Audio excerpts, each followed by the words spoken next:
ലണ്ടനിൽ ഈ ബൈക്കിന് തീപിടിച്ച് ഒരു വീട് മുഴുവൻ കത്തി നശിച്ചു. സൗത്ത് ഈസ്റ്റ് ലണ്ടനിലെ കാറ്റ്ഫോർഡിലെ റെൻഷോ ക്ലോസിലുണ്ടായ തീപിടുത്തത്തിന് ശേഷം ഈ ബൈക്കുകൾ അപകടകരമായേക്കാമെന്ന മുന്നറിയിപ്പ് അഗ്നിശമന സേന നൽകി. ഈ ബൈക്കിന്റെ ബാറ്ററി പൊട്ടിത്തെറിച്ചതാണ് അപകടത്തിന് കാരണമായതെന്നാണ് ലണ്ടൻ അഗ്നിശമന സേന അറിയിച്ചിരിക്കുന്നത്. അപകടത്തിൽ നിന്ന് രക്ഷപ്പെടാൻ ശ്രമിക്കുന്നതിനിടെ ഒരു പുരുഷന് വീടിന്റെ മേൽക്കൂരയിൽ നിന്ന് വീണ് ഗുരുതരമായ പരിക്കുപറ്റി. ഒരു സ്ത്രീ മേൽക്കൂരയിൽ നിന്ന് തെന്നി വീണുവെങ്കിലും സുരക്ഷിതയാണെന്നും അവർ പുക ശ്വസിച്ചതിന്റെ ചികിത്സ നൽകിയെന്നും LFB deputy assistant commissioner Richard filled പറഞ്ഞു. അപകടത്തിൽപ്പെട്ട ഈ ബൈക്ക് പരമ്പരാഗത പെഡൽ സൈക്കിളിൽ നിന്ന് ബാറ്ററി ബൈക്ക് ഘടിപ്പിച്ച് പരിവർത്തനം ചെയ്തതാണെന്നും തീപിടുത്ത സമയത്ത് ചാർജ് ചെയ്യുകയായിരുന്നുവെന്നും LFB പറഞ്ഞു.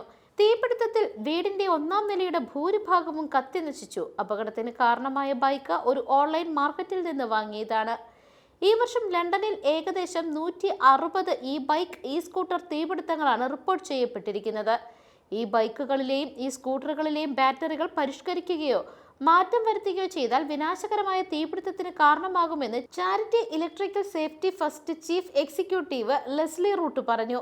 ഇത്തരത്തിൽ മോഡിഫൈ ചെയ്ത ഇലക്ട്രിക് വാഹനങ്ങൾ വ്യാപകമായി അപകടത്തിന് കാരണമായതോടെ department for business and trade വിൽപ്പനക്കാരിൽ നിന്ന് സുരക്ഷിതമായ ഇലക്ട്രിക്കൽ ഉൽപ്പന്നങ്ങൾ മാത്രം ഉപയോഗിക്കണമെന്ന് മുന്നറിയിപ്പ് നൽകിയിട്ടുണ്ട്. News desk മെഗ്നവിഷൻ.